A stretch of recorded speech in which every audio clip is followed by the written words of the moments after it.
Hello, I am so excited to welcome my guests from The Handmaid's Tale. Today we have showrunners Yahlin Chang, Eric Tuchman, and one of our best American actors of all time, Bradley Whitford. Thank you for being here today. Aim higher.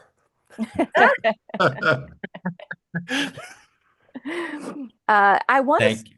You're welcome. I want to start by talking about the transition as showrunners because I know Yahlin and Eric, you had been working on the show, but then it seems like Bruce, your show creator, took a step back, and then you two stepped up. Maybe you can tell me what that transition was like for you professionally and personally.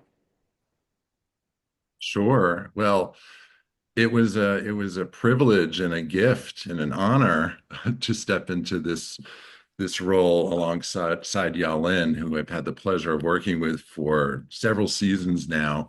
And as Bruce shifted his focus to the sequel to the Testaments, we we were fortunate enough to have his blessing and Hulu and MGM's blessing to step into these roles. And Bruce gave us the freedom to bring this story to its conclusion. And for several seasons, we had a lot of responsibility on the show already. We'd been running the writer's room most of the time and seeing the scripts through the prep period and during production. So this season, I think the big distinction is our involvement in post-production and editing the show. That used to be really Bruce's domain. So that was the main thing that changed. And otherwise, it was just a natural progression for us. Yeah. And we didn't have to, I would say story-wise, the big thing was that we didn't have to check with anyone on anything. We kind of just did what we wanted in terms of the story breaking for episodes 2 through 9. So there was no we were unleashed. Right, because when you're writing a show, that's the ending of the series. There's no pressure in that, right? None. I want to ask you about the two lead characters, the female characters, and Bradley, I would love for you to weigh in on this too with your perspective.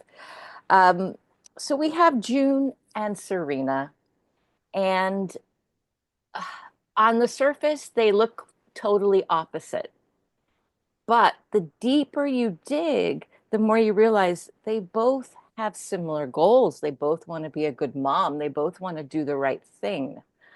Um, they're almost two sides of the same coin. And I'm wondering, you can't really have one without the other. Maybe you can talk a little about the dynamic between June and Serena. Well, I'll jump in just for a second, but I want you guys to take the full weight of this. I think one of the things that I hold on to uh, as a necessary virtue of the show in this particular moment is June's function in the show. She's constantly sort of blowing on the spark of decency in people. Uh, and uh, it's a testament to the writing and a testament to the women in the show. And I would add Anne to this too. It's miraculous to see redemption in Serena or Aunt Lydia. Mhm. And it is there. And I always find that uh, fascinating about June's character and in this very, very bleak landscape. I think this is I think Elie Wiesel, this is where the God is in this sort of godless hellscape, is that spark of decency in people and June's ability to sort of bring it out. Mm. Yalin, Eric, do you want to weigh in? Well, I'll talk a little bit, Yellen, and Please, you jump in. I mean, the June Serena relationship is really the central relationship of the show. It's not quite a love story. It's maybe a love-hate story, but it's very complicated. It started with an abuser and a victim situation, and these are two very smart, opinionated, stubborn, willful women. And their relationship has gone through so much evolution over the course of the show, so many changes, but they just can't quit each other. They keep being thrown into these different circumstances that challenge them and test them. And as Brad was saying, it's June's belief that there is some ounce of goodness. There's, constantly appealing to Serena's better angels. That, Serena doesn't quite get there all the time, but what makes her so fascinating is she tries in her way. She tries to do right. She tries. All she really wants is June's understanding and forgiveness. And until she gets that, she doesn't feel whole. So it's a very complex relationship, and Yahlin has written so many of the best scenes between the two of them. So she should really be the one telling you more about it. Oh, well, I mean, you'll wait to see episode 9, which comes out next week, is oh, well, you've seen it, Shanee, this really incredible scene between those two characters it's so brilliant, that Eric wrote. I'd say, the ironic thing is that while Serena prances around as like the most Christian and, the most God-fearing and the most religious, it's actually June who is the most Christian in her attitude towards Serena, because she really shows such mercy and charity towards her worst enemy. The fact that she's able to do that and to rise above everything that Serena has done to her and to treat her so well and to treat her with dignity and as a human being when Serena didn't, is a testament actually to June's values, godly values. Well, in It episode, is it is amazing how I mean, I think about this all the time, sort of uh, how the show is resonating. I mean, the only religious voices we hear are voices of exclusion and condemnation. I mean, it's remarkable. We never hear the voices of what I would call, uh, any rational reading of the New Testament. We don't hear those voices. We only hear the Old Testament voices. in episode 6, I believe Serena and June are on the train, and Serena says something like, God has plans for us. And June says something like, I wish he could do something else. And as soon as I can forgive you, or I wish I could forgive you, and then I'd be through with you. Oh, yeah. Yeah, yeah. And it's such a great line because it just made me think about my own life and how what are people holding on to? What is June holding on to that she can't forgive her? Does she need Serena in a certain way? It's Yeah. interesting. Sorry, I'll let you go. But it's interesting. It is that um, uh, we're all trapped in response, especially in an abuser abusee situation, and the horrible uh, a horrible aspect of that is the justified rage that you feel, engulfs your life long after the abuse has happened. Anyway, Yeah, no, 100%. I mean, having done work on that scene, I remember feeling like Serena at first would, of course, say that her reunion with June was somehow divinely sent, that right. God had put them together. And then it was fun to have June in that scene. She's constantly like deflating Serena. She's constantly poking holes in Serena's balloons and saying, like, I think God has got to have better things to do, you know?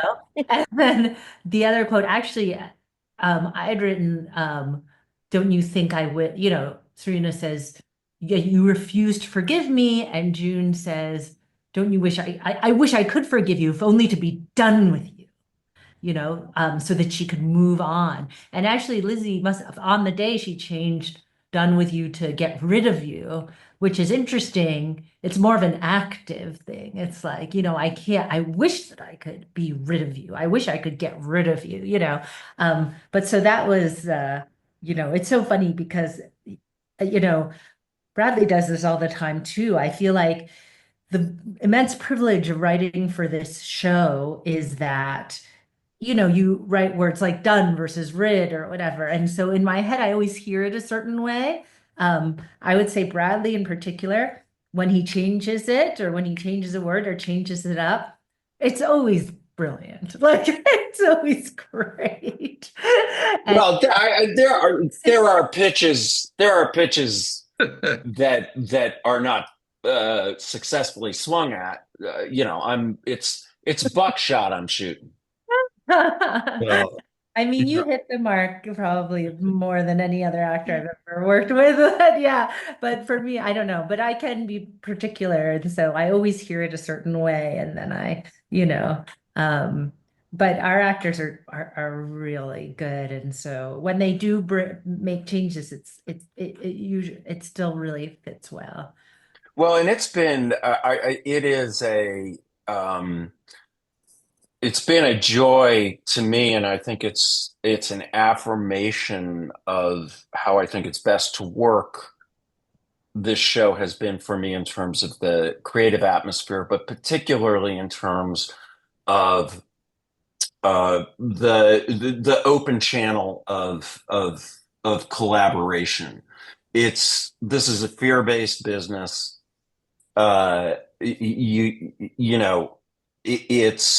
It's very difficult. I know, having written some, to hear somebody take something a different way. It's very difficult not to uh, play hierarchy and go, no, make it work.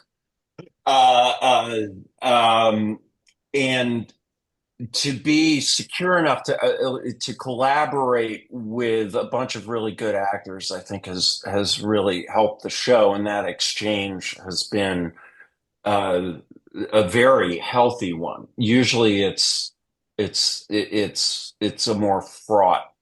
I've never felt on this show, if I had if I was struggling with something, that I couldn't talk to you or talk to Bruce and hack through the jungle with a dull machete and have it make sense. It's a very difficult thing. By the way, I just wanted to say about show running. I've said this to Bruce. I don't know if I've said it to you guys, but if you're lucky enough to get a bunch of really good actors, by season 5 as a showrunner, you're screwed. Because if they're any good, you're the scripts are arriving, and you will either get the response of, why are you making me do what I always do? Or you are getting the response of, I would never do this. Right. And it's a very difficult thing. And the actors are paranoid. We're all paranoid because nobody knows what works. It is alchemy. And it's a very difficult thing that I really understand. It's a very difficult position that showrunners are in with actors who you want to be assertive, you know, who you want to be good enough to have an opinion, Yeah. and not, it always comes down to what I think is, good show running is, it's like good parenting. You don't want to be a dictator. You owe your kids the possibility of letting them surprise you and take you to, it's a very nuanced, difficult thing. And I'm really grateful for this experience all the way through. Thank you. I mean, I think for sure. And Shania, if we're talking too much and you need to get in with a question, Yeah, let me Please. yeah. know. But it Sorry just, if I'm going on. no, I love it. I mean, there's so many different kinds of showrunners and whatever. We've all worked in this business for decades, so we have all interacted with all these different kinds of showrunners. But I think that, I think the question is how the showrunner manifests their ego. And there are some showrunners who want a lot of attention and who sort of want to be in front of the camera and aren't. And then there are showrunners who would hate, and I think both Eric and I are like this, would hate to be in front of the camera. Would never, like, absolutely don't want that. But so the way that our egos, I think, or speaking for myself, my ego manifests itself is when I write something and then hear Bradley or Lizzie or Yvonne or Ann Dowd say the words, that to me is the height of, like, that is the highest high that I can get. If I'm sitting on set or I'm watching a daily, it is specifically that interaction. That is all I care about. And that's what I love. And everything else, like, is pales vastly in comparison. Mhm. So, And I'll just add that, you know, because our cast, the flip side is it doesn't come from ego when they have ideas or opinions. It comes from how deeply they care about their characters and the stories that we're telling. So, of course, we should listen. These are smart, brilliant actors who know these characters better than anybody. So why wouldn't we want to make the stories better? And the other thing is, we're talking about, Brad maybe improvising a line. It's when Bradley doesn't improvise the lines, when he's saying the lines as written, but they sound improvised. That's the gift. When they sound spontaneous, as if it's happening in the moment, like real life. That's what you want. That's what you want as a writer. That's what you want your audience to think. Like they're just thinking that. There's no writer. That's the person saying what they would say in that situation. And that's what we have with actors of this caliber. And it goes for everybody in our cast. That's why we're so blessed. That's why we're so open and collaborative because of who these people are. I actually have that point. Sometimes I go back to the script. I'll be watching dailies or something. I'll be like, "Ooh, did we write that?" I'll go back to the script. And I'll be like, "Oh my God, we did write that." It sounded so off the cuff. Or I'll be like, "Oh my God, that was really smart. What a great ad lib." And then I'll go back to the script. I'll be like, "Oh, it's there. Oh, we read it." But for sure, it is best idea wins because, of course, and if you're just being super selfish about it, then of course you want these brilliant brains on it because they just end up making you look good. So I truly don't understand like a showrunner who wouldn't let everyone else around them make them look like the genius. That seems, like a no-brainer to me. I want to ask a question about episode 9, where June is speaking to Commander Wharton, played by Josh Charles, and they're talking about their religious purposes. And she says, it's never been about piety, it's always been about control. And when I heard that line, my blood froze because you can look at history and you can maybe even look at what's happening in contemporary history. Uh, that's kind of a clue into where some of the people are motivated. Maybe, Eric, you can tell me about that line and how you understand it. Sure. I actually think the line is it's always been about power. Oh, But okay. that's the summit meeting. That's the meeting between the first and only meeting between June and High Commander Wharton in the season. And it's really kind of the good versus evil sit down to chat kind of situation. And for June, it's no, I'm sorry, I don't want to curse. No F's left to give, and for Wharton, it's a chance to figure out who this brazen woman is who's caused so much trouble. But that line in particular seems to me to really get to one of the elemental ideas of the whole series. that it's about these religious fanatics, extremists who've perverted true, genuine faithfulness for their own ends. And, yes, it's reflected in what's happening in our country with people who use religion to manipulate people. And this is the truth to power scene where June is going to call this guy out, call out the bullshit.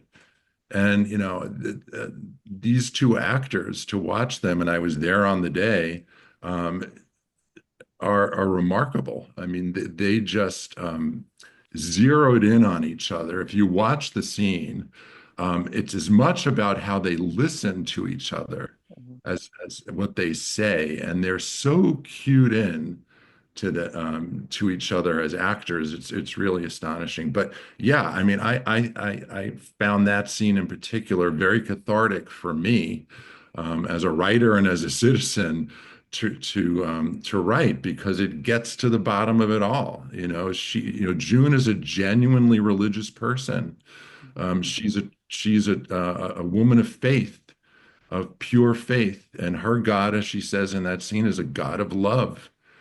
And she tries to persuade this supposedly pious person to see God in the way that she sees God, in the way that Serena, his wife, sees God. And you see what happens at the end of the scene. He just rejects it. He rejects that point of view. He's a rigid fanatic who is a judgmental asshole. And he's going to string her up because she doesn't, fall in line with the way he thinks the world should work. He says something about what Serena would want for June, but then June turns the tables on him, and I thought this was so brilliant about Serena would want forgiveness for you, something like that. Maybe you can clarify what she says and why that was so important for her to say.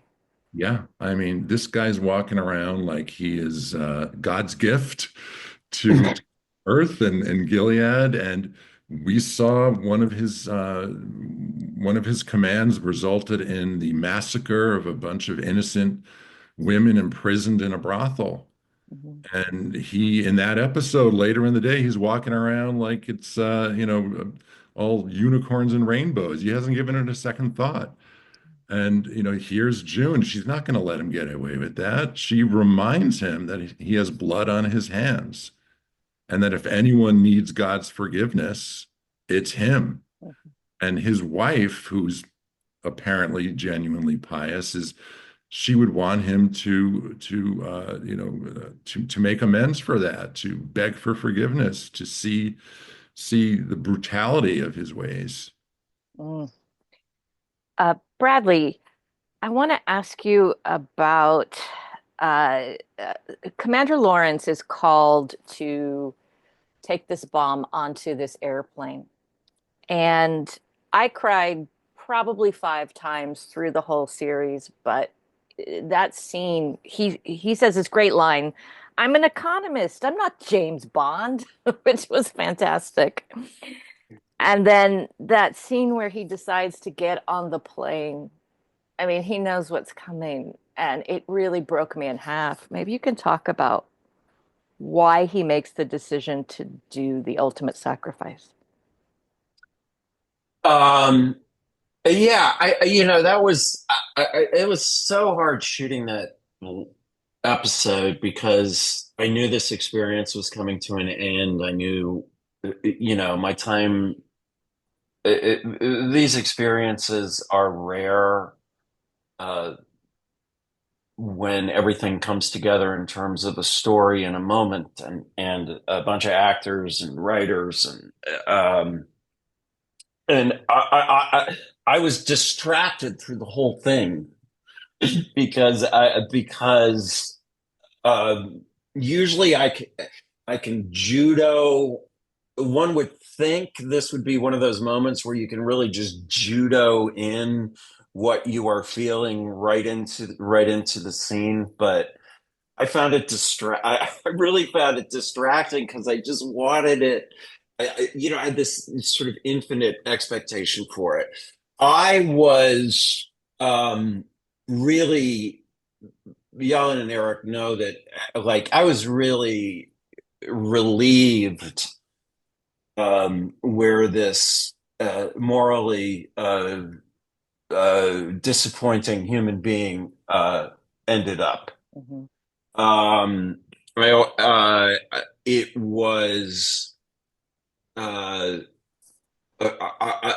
I I was very happy when I learned that that was the decision that he made. I think there's something really interesting that happened earlier in the season where I'm looking through the hole and I realize, oh, uh, and I kept thinking, I, you know, I, I have my ego has obliterated my humanity before you ever met me on the show. Mm.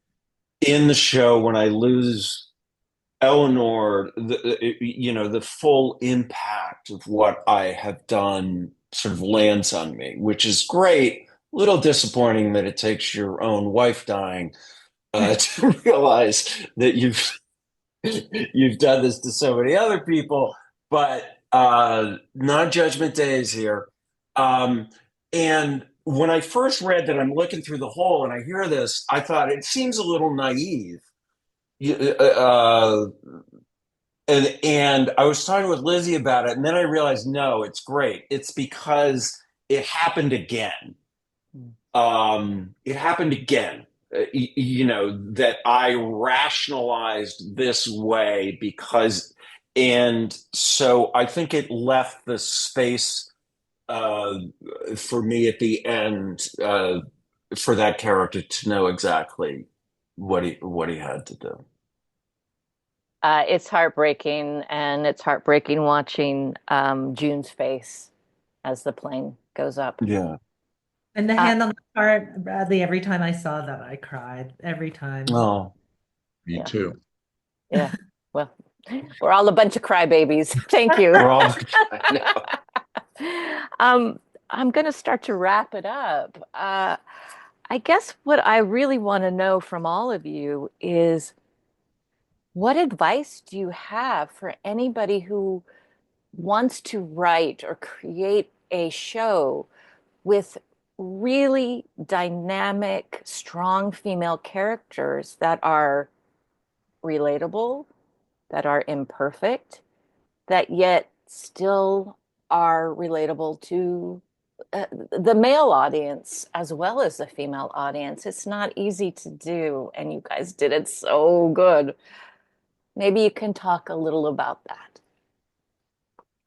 Well, I always, I mean, I'm very biased, but as soon as I'm writing a female lead or as soon as I'm contemplating character and she's female, I'm like, oh, ooh, like, I don't know, I'm, really interested in women and their struggles. And I kind of think all women are really strong and dynamic because we have to be, what's interesting to me about writing female characters is that you are always navigating a patriarchy.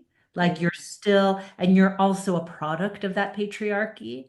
So it sort of becomes second nature to navigate a world where you are not in power and you have to deal with people in power. And that creates all kinds of very smart skills, but also some not so great things where sometimes you'll see women be very competitive with each other because they have a scarcity mindset. They feel like, okay, there's only so much to go around for us women, you see women undermine other women, but then you can see wonderful things where women bond together and decide, like the handmaids do in this season, we're not gonna fucking take it anymore. We just won't take it anymore. So I don't know. I think that thankfully television has changed. When I started, you would never have had a show with a strong female lead, like for being a singular female lead. And it's wonderful how that has changed over the years. But I think that it's more than any politics, and I know this motivates all three of us on this Mhm. Zoom as creative people, is that we just you know, we want to create art that is thought-provoking and that is authentic and honest to the human experience. And as long as we stay with that mission and are very specific about our characters and about the stories we're telling, then like politics be damned, I think you'll end up with a really good show. And we really are, it just occurs to me. I mean, we're so at the beginning, the insanity. Look, my mother, was uh, a toddler before women could vote. I mean, this, the insanity. I think we have uh, we don't, and there's already a backlash. I know. We're firing generals because they are women.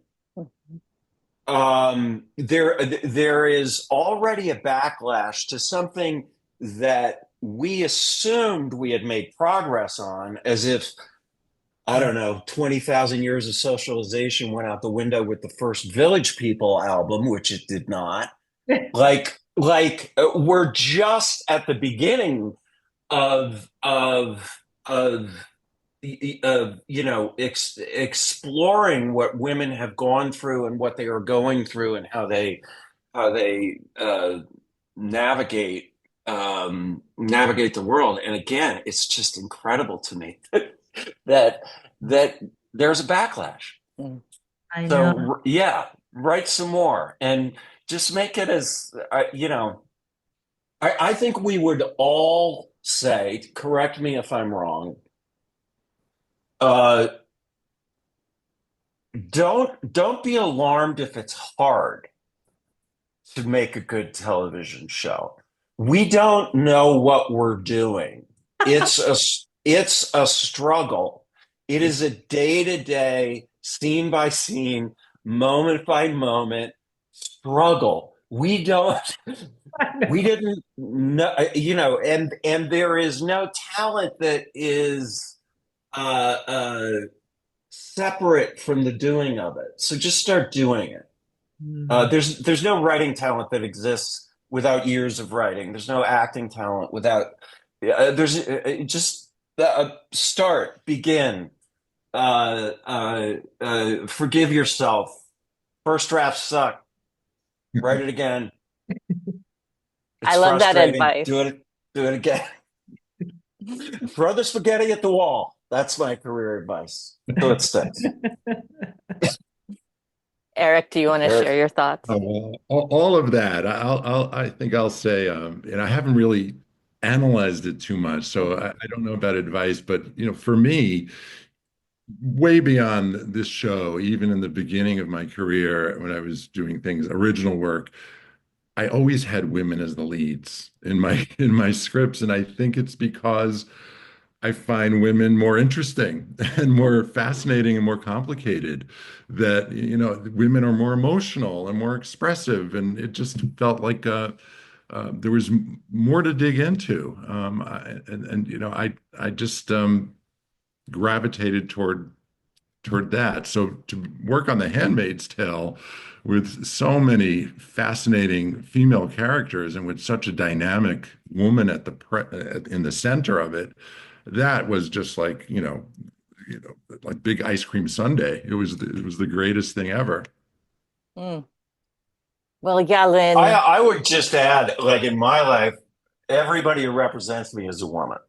Like, and as I like, uh, I've never experienced, a number one on the call sheet or a creative center of a show with more,